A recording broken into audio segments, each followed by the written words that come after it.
Welcome to Paranormal Palace Radio, where truth equals reality, and truth is often stranger than fiction. Hello everyone, welcome to Paranormal Palace Radio. This is your host, Royce the Redneck Radio Man, and joining me today is going to be Roar Sheppard, and we're going to be talking about 2012 in the Mayan Calendar. And this is a topic I happen to have a little bit of familiarity with. I'm aware of the fact that some people think that that's going to be the end of the world altogether.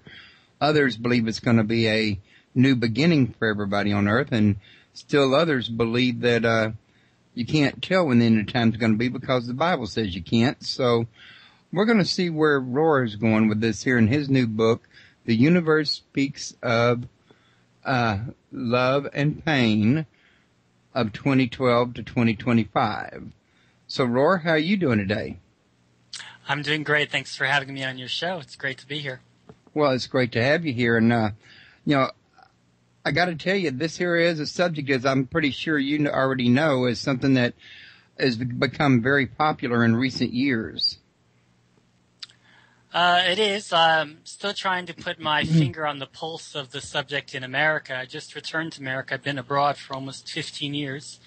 I was living in South Korea, and I was just in South Africa where I published the book and was doing a tour, giving various lectures and seeing the response there. And I've only been in America for about a month now, so I'm just looking at the response and the pulse of the situation here in the States. Well, looking at your title, I noticed you got a time frame of 2012 to 2025. So that's something that's really new to what I've been seeing. Most people want to say that it's going to be a new beginning, but few people put a little window of time in there. That's like, do you expect that there might be a period of turmoil that you think should end by 2025? Well, if you look at a lot of the books out there, there's a lot of knowledge, a lot of information out there. A lot of it's coming from various different sources. A lot of it comes from sources that were mentioned thousands of years ago, such as the Mayan Calendar, which were just giving a skeleton of what is to come in the future. But if you want to know what's going to come, you need to get closer to that time period and access the information that's coming down nowadays. So we're accessing the information that's coming out nowadays. And what we're seeing is that it's going to be the future is going to be a beautiful period of love and peace and the type of new era that we've all dreamed about. But it's not going to be right away. It's going to be some pretty heavy challenges and pain that we're going to have to go through to get to that period. Yesterday was the 11/11/11 day, and so many people thought that was the day of spiritual evolution. And I wrote on many places throughout the internet yesterday that congratulating them for celebrating that day and for praying for the earth and for human evolution. But sorry, it's not going to be that easy. This is a graduation ceremony for the planet Earth and for human beings. And we have to pass our study. We have to go through these challenges and prepare for them, for the era that's coming. And so as you see, it doesn't just end in 2025. It's a process, and it'll come to fruition by 2025. So that will just be like a buoy marker, and things should be more or less getting into swing by that time for the way things are going to be in the new era. Everything will reach its fruition by 2025. The Earth will have reached its at least the fifth level. It's not just the fifth ascension. The Earth is actually scheduled to go to a much higher level. That depends on how evolved we are and how our consciousness is by that time. So it'll be finished by then, but the crisis and the challenges that we're going to have to face, we're already into them now. We're already facing natural disasters now. We're already facing uneasiness in economics, politics, food, energy. So already there's an uneasiness everywhere in society. People are just unable to actually put their finger on it. But if you look at it in a much wider picture, this is a transition that is going on right now. And it's a transition for us to let go of the old civilization and go to the new. And as we hang on to that fight, that struggle is going on. It's releasing tension everywhere. And so that's why you're feeling this uneasiness everywhere. But not only that, is you're seeing that the Earth itself, Mother Gaia, I don't know if you believe in that, but Mother Gaia, the Earth itself is a living organism just like we are. And as a living organism, it feels, it breathes, it thinks. It also has its own will and intention. And as it's been sick for a long time, it's got cancer, it's very ill, and so it needs to purify itself and balance itself. And the Earth's process of balance, of purification, is natural disasters. So these natural disasters will continue, and other types of uneasiness will continue at all levels, and they will continue to intensify. And how we respond to that would be the next few years before the actual Earth begins to shift as well.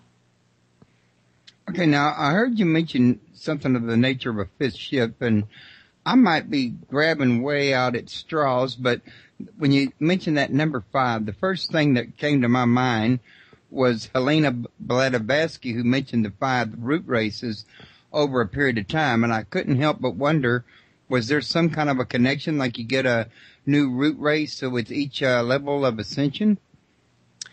I'm not familiar with her work, but I'll tell you the basic knowledge that I look at it as. As we see it, there are 10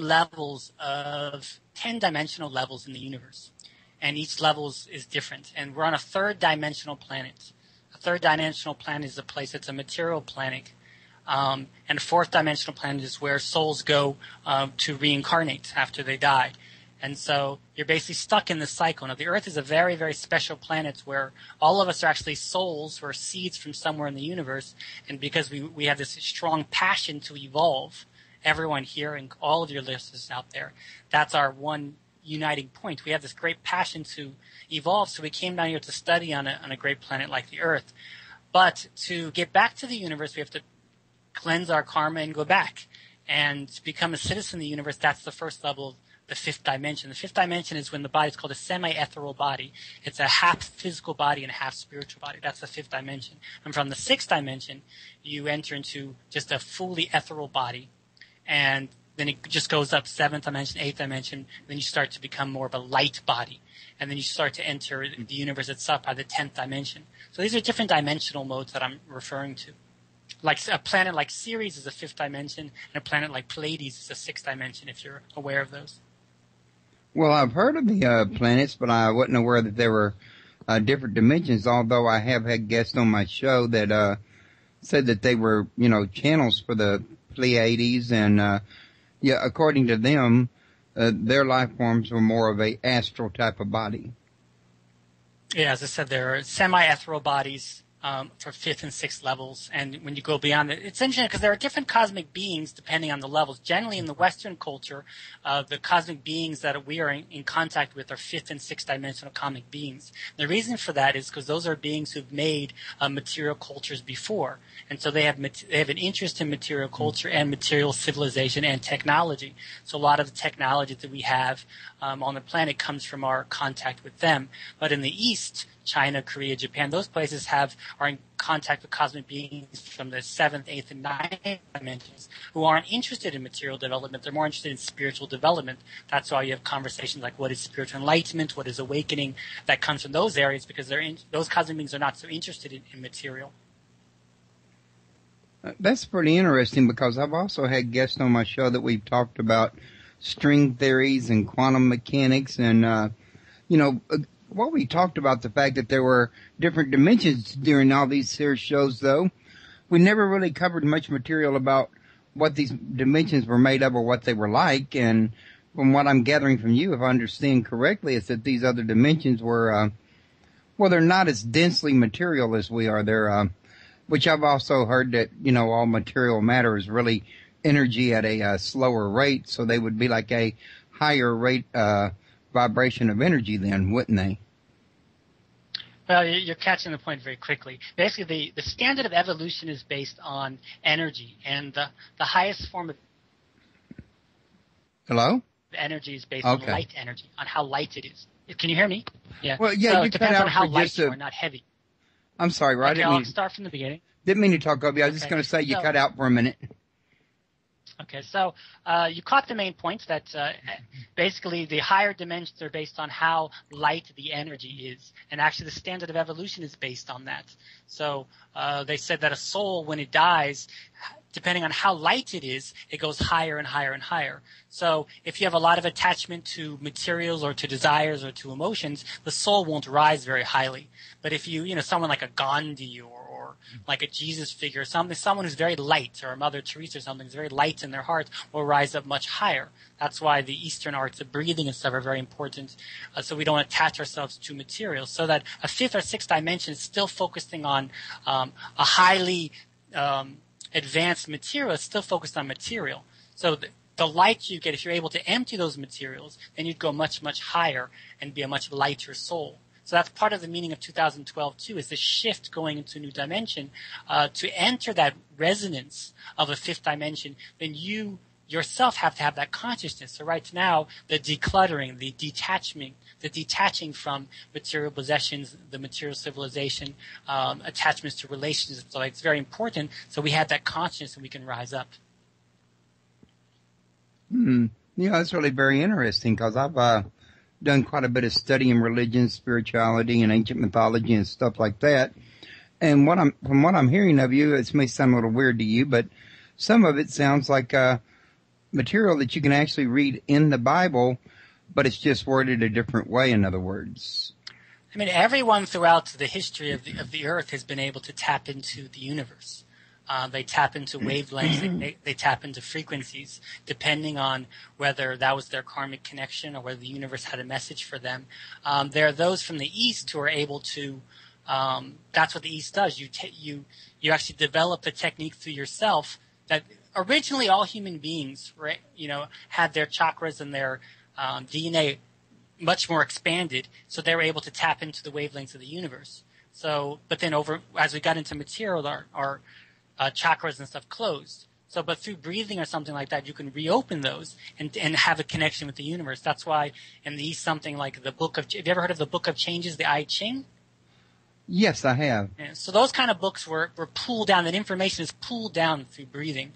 So someone like a Jesus Christ was able to, have access to universe teachings. Like any other spiritual teaching, spiritual religion, you have access to those up to a point, and you pull them down. So in essence, they're all coming from the same root of the universe. So obviously every book out there is going to have some aspects of similarity. Even now, everyone talking about 2012, they're very similar on many, many levels. It's just that whether it's coming from the 5th level, the 7th level, the 9th level, is going to be a difference of direction and compass and specific points to it. The overall picture, anyone who taps into anything from the 5th dimension will have an overall picture of it. But as I said in my book, we are a group of about 20 people who've done breathing for over 10 years. And so it's not done through channeling. It's done through having the ability to communicate with different beings in the universe, not only at the 5th dimension, but the 8th dimension, all the way up to the universe level. So we're able to tap into universal truths that are seeing on a much wider picture than a lot that's out there. And that's why we're able to see this a little bit differently. But everything else is basically the same direction as what's out there. Okay, now real quick, before I forget to do this, because I sometimes have a habit of getting wrapped up in the conversation and remembering stuff at the last minute, I want to mention that those that are listening at Shoutcast or iTunes or on your smartphones or wherever, that the call-in number is 832-632-7904. Also, you can learn more about Roar Sheppard at his website, www.roarsheppard.com, which I have a link right here underneath the chat room. Well, actually, I haven't got it clickable. I made a mistake and put it up there in text format, but I'll be correcting that when I move it to the archive. And I'm going to be pasting this URL into the chat room right now. For anybody that comes into the chat, they can find it. And if it's not clickable, just go ahead and copy and paste it into your address bar. His book can be found at Barnes Noble, Amazon, or most any, major bookstore seller. And you can also probably learn more about his book at his website, as well as the fact I'm going to have a copy of it here at my site. I got one up right now at the bottom of the page. Well, not the bottom of the page, but underneath the bottom of the show description for anybody that wants to click on it and check it out a little bit further. Now, getting back to what we was talking about a minute ago, however, I was going to ask you if you could kind of, give us some kind of a briefing about what all your book covers, because I didn't get a chance to, get all the specs on it. Okay. Sure. As I said, The Universe Speaks in Love and Pain, 2012 to 2025. So the book goes into the book starts out with a conversation with Mother Gaia, because that is the crucial point right now. The solution point, the starting point, is that the Earth itself is very sick. She's got cancer, and we've been denuding her trees, which is her protection from outside forces, or drilling into her mountains and earth, which are her bones and marrows. So we don't wish this kind of pain on anyone. But she's in a sick state, and she tells us about the state she's in. And she talks about her conscious mind, which is, she's an evolved being, so she actually has a very high consciousness. But also there's the collective consciousness of the Earth itself, which is our consciousness, which is at a very stuck level. So we talk about Mother Gaia and the state that she's in, and why these natural disasters are coming. Then we talk about why the Earth is, what kind of planet is the Earth? What is the meaning of the Earth? Why are we all here at this state? And why is the crisis coming? And then what is the meaning of the photon belt, which is a very important thing we all should figure out. And then what are the exact continent by continent, country by country, what type of crises are going to come, what type of natural disasters are going to come, in which form they're going to come, and how we can prepare for them. So from continent by continent. And then then we go into more hopeful things about what the new humankind will look like, the change in the chakras, the change in the DNA. And then point by point, what the society will look like, what the politics will look like, what the technology will look like, what we'll love.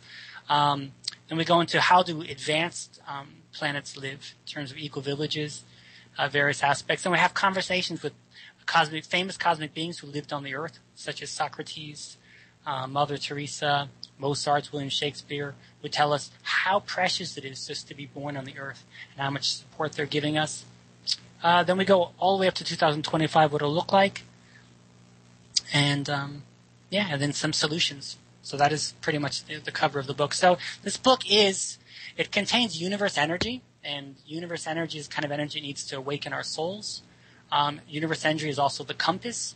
So right now it all may seem like this is all some kind of futuristic talk, but actually if you look at the indicators out there right now, it's all right in front of us right now. And we need to have an honest talk, an honest conversation about what's right in front of us right now, and what are the physical and mental preparations we need to make now, and not have an idealistic talk about the future as if it's not already in front of us. We're on the Titanic now, and we're about to hit the iceberg, and we need to put down the beer and the wine and actually, sit down and make some actual preparations and talk about this.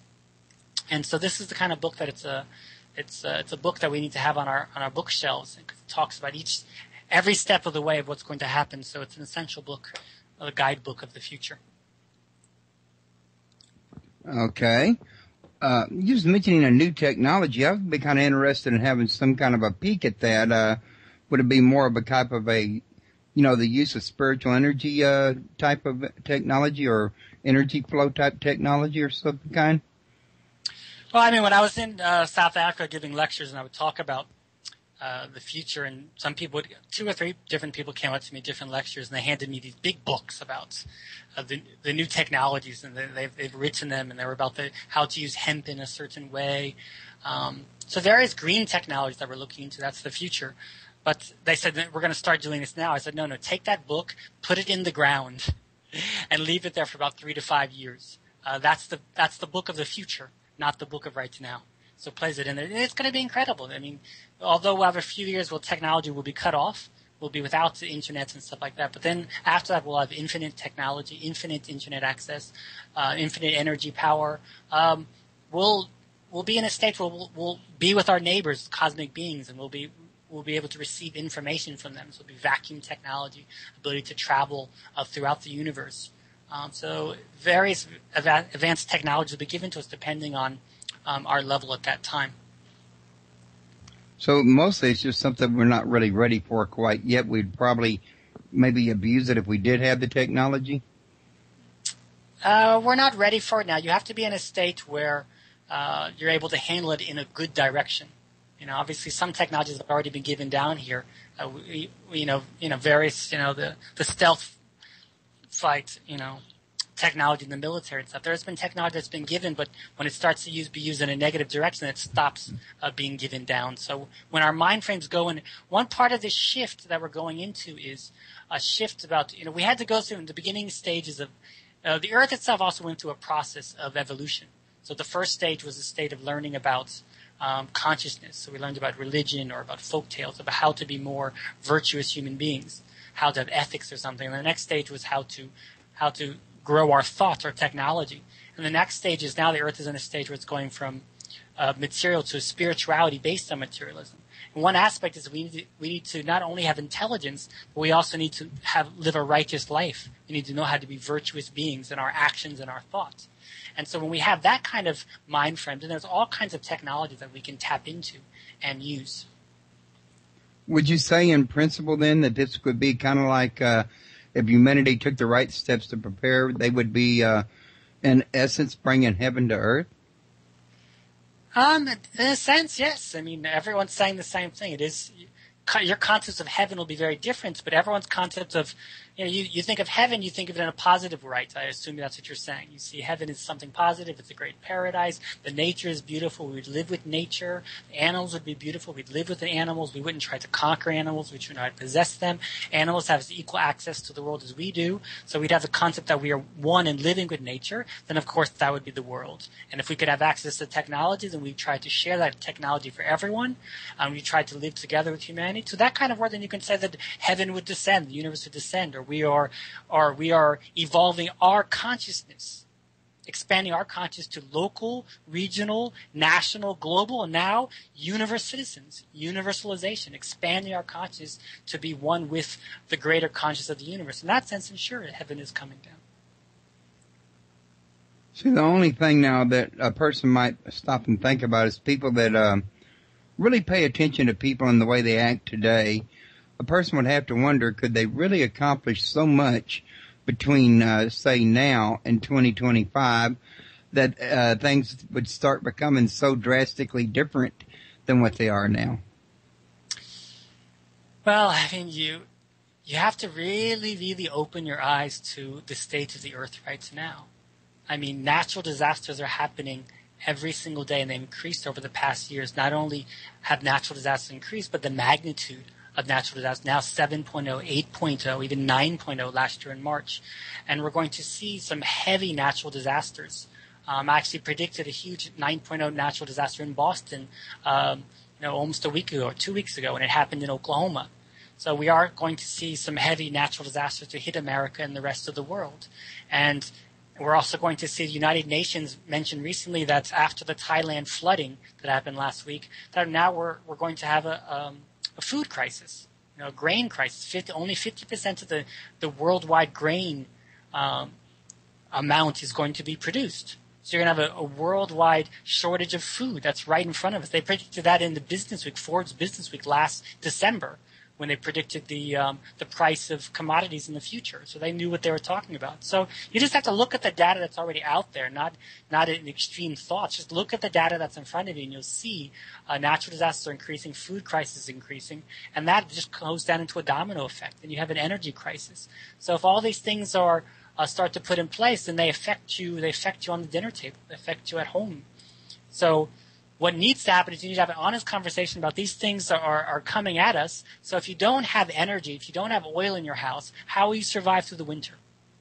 If you don't have enough food at the market, how will you survive that? Not in an extreme case. This is happening because natural disasters are set to occur. You can't stop that process. Natural disasters are occurring because the earth is sick and it needs to purify itself. Also, because of the schedule of the earth and the schedule of the universe, the earth is set to go through a transition period. So all of these various variables, these are set to come. And just to push them aside, say, I'll handle them when they come. That's not an evolved citizen. An evolved citizen right now is actually have to be proactive and say, okay, if these things are set to come, they're not the end of the world. They're just a short challenge for a year or two that you have to go through. Then you need to have some basic things. What are some basic things? I mean, it's physical preparation. You need to prepare some seeds. Heritage seeds. You need to prepare some food. You need to prepare some clean water. And you need to prepare something to purify the water. Something is MMS. You need to have an eco toilet. Because the first problem that happens if the energy goes out is if you have problems with sanitation. You can have problems with the water. So you need a simple thing as an eco toilet, which is simply a bucket and some sawdust and a little space outside in your garden, and there you have an eco-toilet. Put that in place right away. And you need to make a community with your people in your neighborhood so you can do it together. So those kind of simple physical things need just to be talked about on a community level. And of course, a mental preparation as well is, how do you handle a crisis? So you need to be able to calm yourself down. You need to be able to breathe. So you breathe in 3 seconds and breathe out 3 seconds. And you need to be able to not have such an attachment to things right now. So declutter your room, declutter your life. These are simple things that I've been saying for a long time now, and people are saying, I'll handle it when it happens. But when that happens, then you may not have the time at that moment. So they need to be prepared now, because it's going to be about 2 or 3 years of some pretty intense challenges to come. Or 2 or 3 years can seem like an overnight if it's going well, or like an eternity if it's not going well. Of course, yeah, exactly. But yeah, it sounds to me like from some of the things you're describing and talking about, like, from what I know about people, these are the kind of conditions that the actual fallout of something like that is usually it brings people closer together. People inherently seem to have this nature of coming together in crisis more than they do separating. Well, I hope so. I mean, I believe in the American people. I believe in the goodness of American people. I believe in the goodness of humanity. I think people are really good, and they really do come together. If you look at the greatest example of this that we need to study right now is Cuba. Cuba in 1984, I believe it was, their main supplier of oil was Russia, and Russia collapsed. And I think it was before their collapse. Well, anyway, maybe 89 they collapsed. I know a little bit before that, or 89. They ran out of their oil supply. And so they didn't know what to do. They didn't have another source. They're boycotted by the rest of the world. So what did they do? They went to community. They built the community. They dug up their pavement in Havana, and they started to plant, and they did permaculture, and they did organic farming, and they made themselves, they're now 90% above 90% self-sufficient. It's not about sustainability. It's about self-sufficiency. They provide their own food. They provide their own clean water. So they were able to overcome that crisis through, coming together. But they had, a period of years to deal with it. If you don't have a period of years, if it just happens overnight, then although the community comes together, if the community doesn't have anything itself, it's very hard. So yes, I believe in the good nature. I believe that people will come together and the communities will help each other. But please try to think about,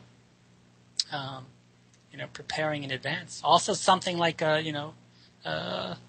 various stuff. Solar storms can come, or a period of six months of an ice age or something. So something like that, anyway, just something that has to be thought about, because it is said to come as a part of this shift. Or maybe perhaps another way to look at it would be, what would humanity do, or what would America or the United States do if we were nuked tomorrow by China or one of those other countries? Would we be ready? So, because if people say, well, put it off till the time comes, well, you don't really know when the time's going to come. Why aren't you prepared for any other mishap? I mean, look, if you talk about nuking China, nuclear weapons or something like that, we've talked about that for 50 years. It never happened, so we're assuming it's not going to happen. But natural disasters, they're happening every single day. Every single day. They happen in Washington. It happened in Oklahoma. It happened in Turkey. It happened in Turkey twice in 2 weeks. We had the Hurricane Irene. We've seen hurricanes happen right after another. We've seen earthquakes happen right after each other. We saw the tornadoes that swept right across. Did they affect you in Arkansas, the tornadoes there? Oh, I'm not in Arkansas. I'm in Houston. Oh, you're in Houston. Okay. That might be why it didn't affect me, but aren't you affected by some natural disasters down in Houston? Yeah, we recently had Ike come through here. We recently had about 3 hurricanes come through pretty close back to back. Oh, really? So, all of this stuff is a message coming down to let people know that the universe exists. The universe is there. The universe is not just kind of vague entity that just we use in a science book. There's a consciousness out there. The world we see is only 1%. The world we don't see is 99%. And that world out there, it's there. You just have to have more faith in yourself and belief in yourself that it's there, and it's giving us messages. And these messages are that there's a shift coming, and it's trying to give these biggest warnings, especially to America, because it's the greatest symbol of material success, and also to not believing that the universe exists. I mean, think about it. The earthquake hit Washington, which is the capital of the political capital. Then the hurricane hit New York, which is the financial capital. And then now they're predicting a giant earthquake to hit Boston, which is the education capital. So there's all a meaning behind all of this. And it's that people have to just sort of really go inside and feel their natural intuition and feel what's the honest truth. Yeah, and I think I was probably wasn't using a real good analogy a minute ago.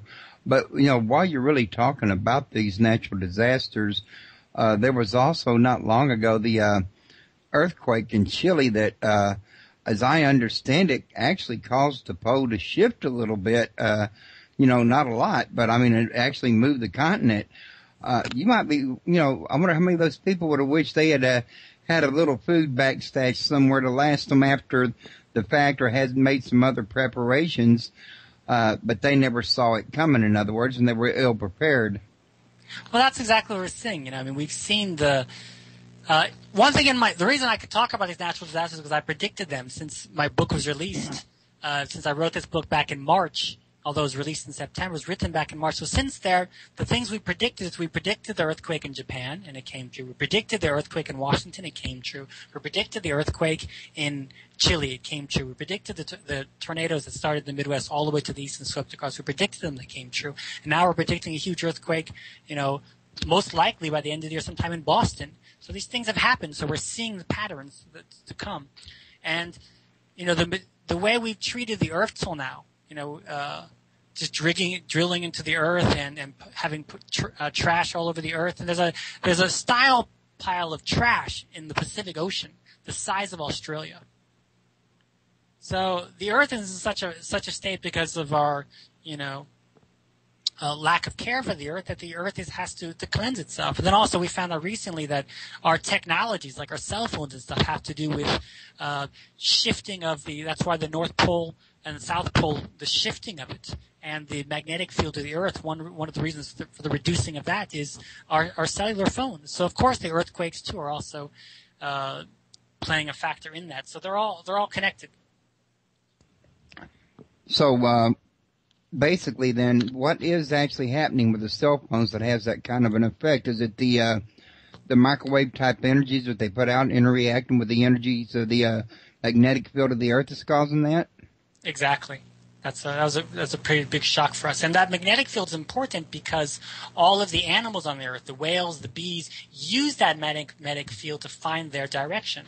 So if they're unable to find their direction, that's why we're seeing mass suicides of whales, fish. 1 million fish were found in Arkansas. 1 million fish were found on the shores of California. 1 million whales were found in Australia. 90% of bee colonies have disappeared.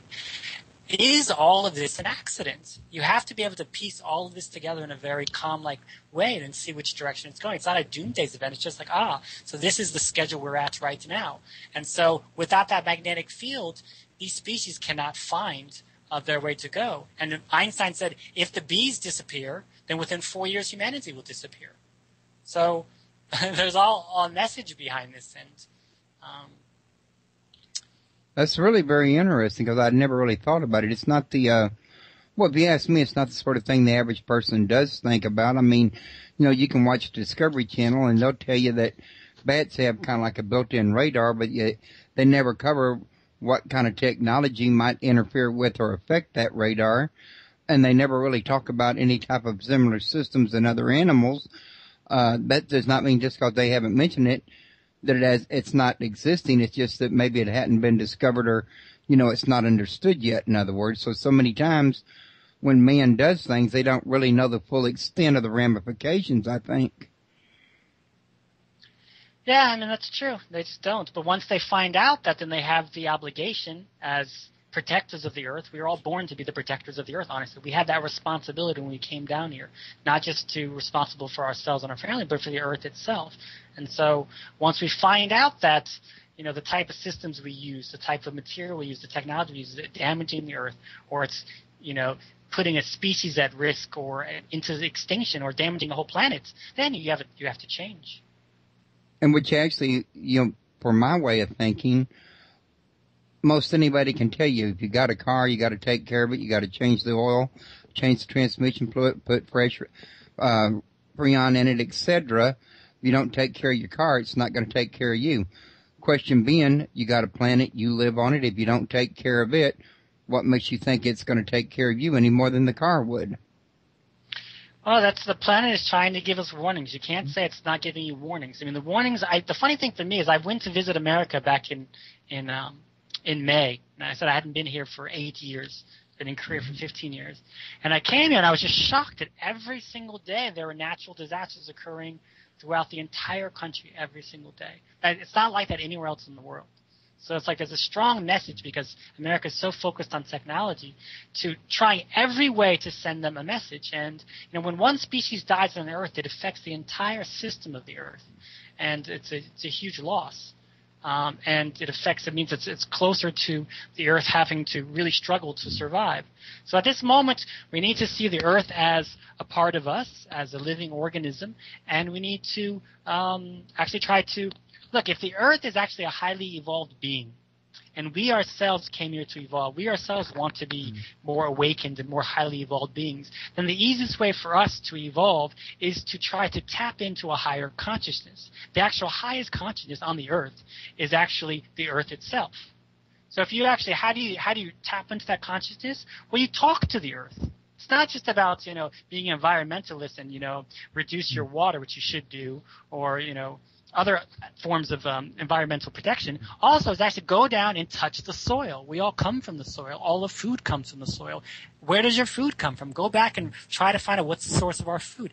Take the soil in your ground, in your hand. Speak to the earth. Apologize to the earth for all that we've done to it. Have a conversation with it. Talk to the plants. Talk to the animals. Pray that they feel better. Apologize to it. Send love to it. And through that, you tap into that consciousness, and the earth heals, and you heal. When your mother is sick, you go and you hug your mother, and you bring her some hot tea. Your mom feels better, and you feel better. So the process to heal the earth and evolve yourself is actually just go and get closer to nature in terms of actually communicating with it, trying to speak with it, send love to it, send prayers to it, in whatever way you communicate spiritually. So then, do you think maybe then if everybody on Earth was to turn around and change the way they were doing this here, that perhaps the turn of events could change as well? You're a genius. That's exactly what I'm trying to say, and that's exactly the messages we've been told. That right now the state of the crisis is so severe that 90% of the Earth are expected to be hit on a very hard level. From 2012, you're going to see simultaneous earthquakes and tsunamis and et cetera happen on each continent. But we can reduce the magnitude of that. You can't stop the schedule, I said that. But you can reduce the magnitude of it through our consciousness. And also, the meaning of 2012 is not only one photon belt coming, but there are 4 photon belts coming. That means the entire universe is set to evolve at this time. And that the evolution of the Earth depends on how much we can raise our consciousness. Which I think is a very important thing. And I think this has really been the teaching of all the spiritualists down from all the ages one of the things that's been taught against throughout all the time is people being materialistic and the dangers of it, in other words. I was sitting there listening to you, and the thought, though, that came to my mind was when you're saying our effect and what we're doing that's causing these changes is, well, when I was a kid, I did notice that, for example, it would ice up every winter. You hung blankets out on the line and come back from school, they'd be turned into ice. You'd have to break them with a broom handle or, whatever. Mud puddles would be frozen over. Icicles would be hanging. You don't hardly ever see that. You might get, a grand total of 10 to 15 frozen nights and warmer days during all the winters now, and that's like over a 40-year period that the weather has turned from like night to day. And the only thing that you see that's a common element is the fact that technology grew over that 40 years. So you're talking about global warming. Is that what you're talking about essentially, or? Well, I wouldn't say global warming so much as the fact that, it seems like I could see a pattern that the more technology changes, the more the ecology changes, in other words. I mean, you could see it in your actual everyday life if you've been watching it over a 40-year period like I have. Well, I mean, that's just it. So now you have to awaken to the meaning of that. It's not just, it can't be, we human beings, we're 50% talk and the other 50% has to be action. So all of us are either realizing what's in front of us, but not doing anything about it. And that's exactly it. I mean, the more advanced we become in technology, the more we've hurt the ecology of the earth. So we need to think that, so in fact, we are damaging the planet, and we are adding to the global warming, adding to the rising of the temperature of the earth. So then, what should we do about it? What actions should we take? What are the solutions to that? So it's very obvious. So we're just being, obviously those who are, it's very simple. The earth is a planet that's 50% good and 50% bad. When you go to like a fifth dimensional planet, it's 70% good and 30% bad. And that just goes up for it's like 90% good and 10% bad. So that means that no matter what you do on the earth, no matter how much you try to eliminate the negative factors or the negative groups or the negative influencing groups, you can't do that. The earth is a planet where we learn through our emotions, through love and pain and anger and disgust and all that. We learn to keep ourselves balanced and go the righteous way. So no matter how bad or negative something is, we just acknowledge that's bad, acknowledge that, pray for them to go in the good way, then you go in the good way. That's the whole study of being here. And so you can never completely eliminate that negative factors. That's very important to realize because we get very frustrated by the negative factors out there. So you can't change them. So those who are in the material group or those who are trying to create more technology, which can be used in a good way, but they have they want to protect their rights in the way they see it. If they damage the planet, they don't care because that's how they grow and evolve. So we need to be able to acknowledge that and then continue to go in the right direction that doesn't, ruin the planet. Now, also, when I was hearing you talk earlier, if you don't mind me going back to the beginning of our conversation, please, yeah. I got the distinct impression that you might either have a group or a workshop you're operating out of your website. Pardon me, I'm sorry about that. That hit me during mid-sentence and I couldn't get to the pause button. But, I mean, are you got some kind of a workshop that you're working with people on this ascension process? What I do is I do offer lectures, actually a series of lectures. You can find some of them on my webpage, but I do go out there and I lecture about 2012 and, of course, the solutions. I also, one of the key methods that I do offer is about breathing, but I offer a very different method of breathing that hasn't been introduced to the West. I was very fortunate to be out in the East and search for over 10 years to find those who actually know about this special breathing. And as we look at the levels of evolution that happened on the Earth, up till now, the brain was very important. The brain was worshipped as the highest evolution there was. So we use the brain to gain insight and rationality and thought.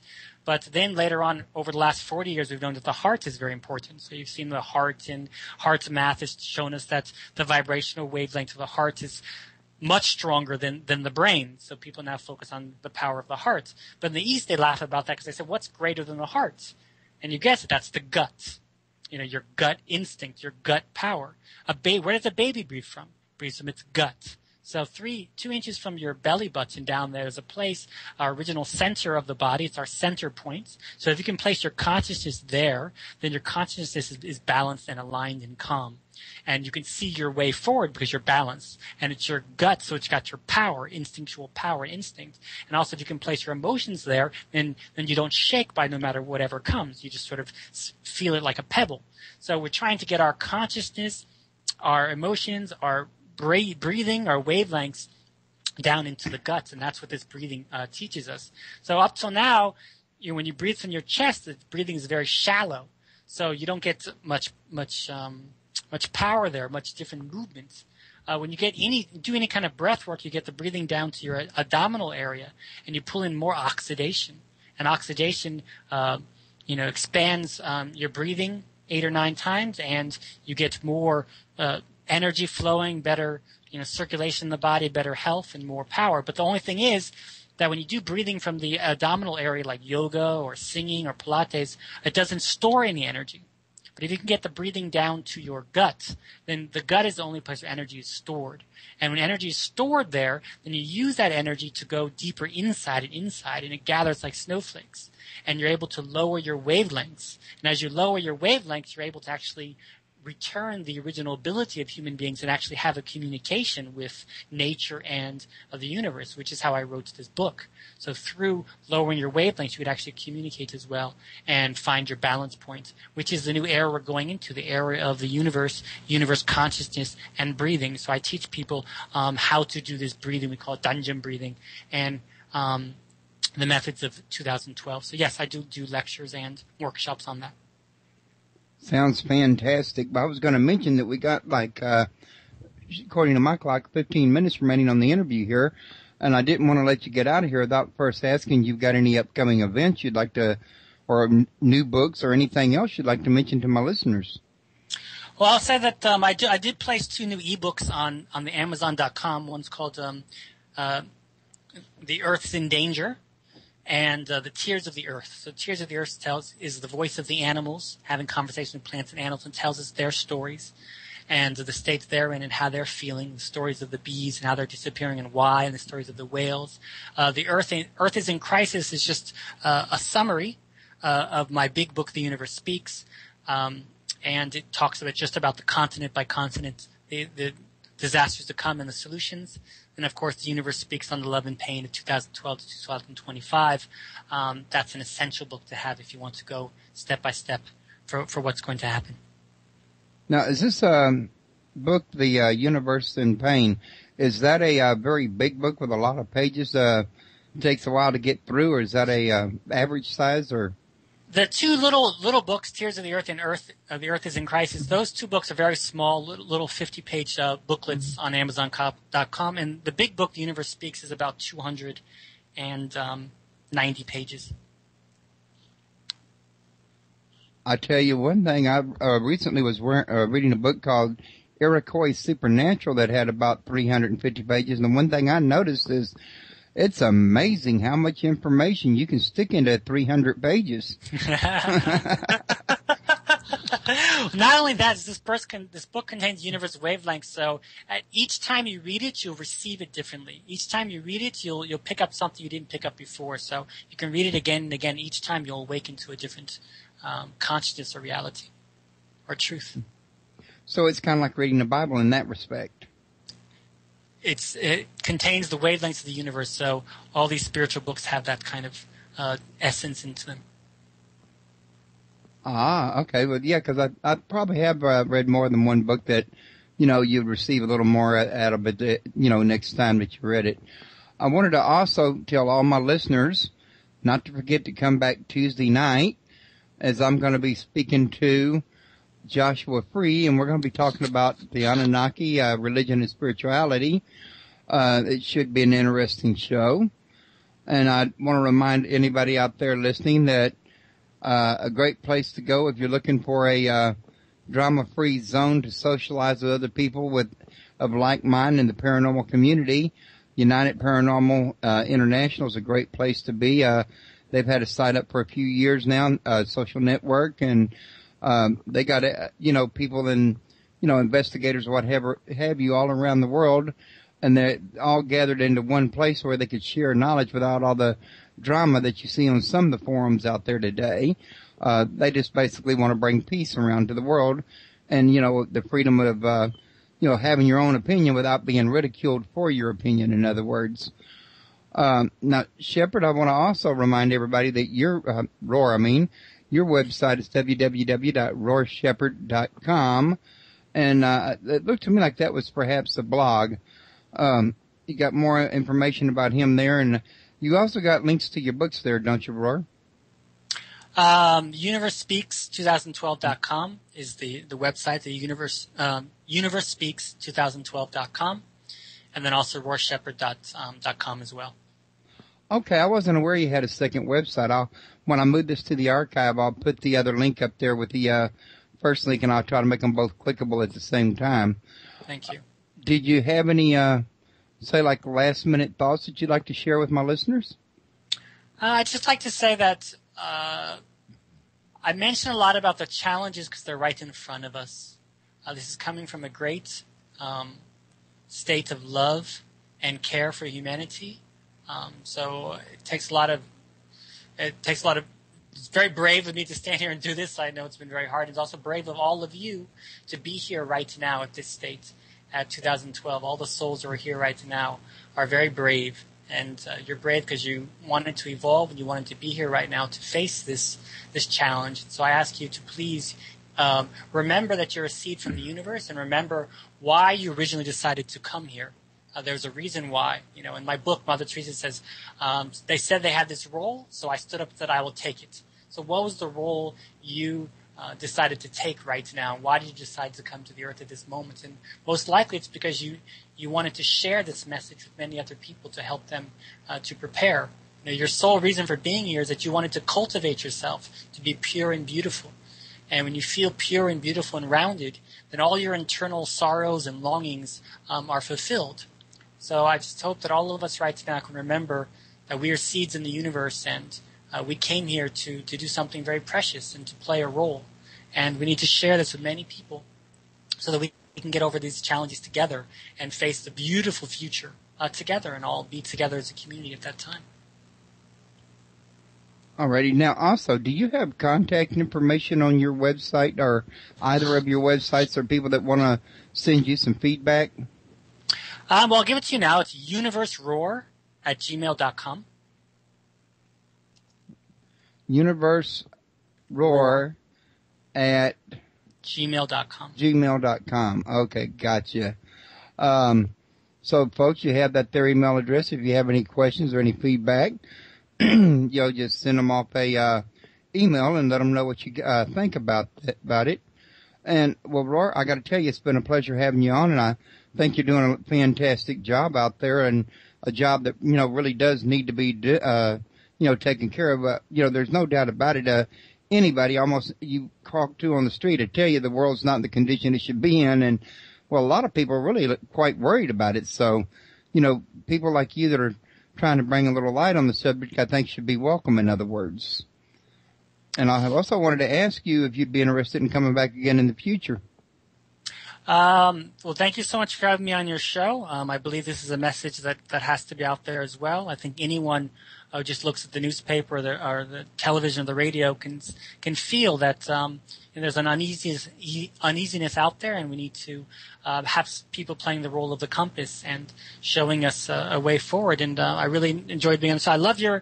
I think you're very sharp. You seem to pick up on things very clearly, and your questions are very good. So I was very impressed by your interview. Sure, I'd love to come back on your show in the future. Thank you. Okay, well, thank you very much. I usually try to get my shows up as close to the hour time as possible. However, that doesn't always work out like I'd like it to, but I'm still getting my shows timed out for my uploading them to other YouTube and Daily Motion type sites, and I haven't perfected that yet, but we covered the better part of an hour at any rate. Was there anything that I missed, though, that you would like to cover before we do get out of here? No, I think we've covered mostly everything. Is there a possible way to have a link to the show or a link to the interview? Oh, yes. I'll be sending you a link to my archive, and if you like, I'll send you the links to where I post them to YouTube and that as well. It may take me a couple of days to get it up, though. Oh, that's fine. That's beautiful. That's what I meant. That's great. No, that's great. Yeah, because I got to prepare them before I do it. I had to add the pictures and the audio to the the movie maker, or they won't take over there if they're not in movie format. So they take a little preparation. So at any rate, with that, I'm going to go ahead and call a wrap on this here for today. Once again, I want to thank you very much. And, folks, don't forget to come back and see us Tuesday night. And y'all all have a good day. Thank you very much. Royce, thank you so much. And thank you, Roar. It's been a pleasure meeting you, and let's stay in touch.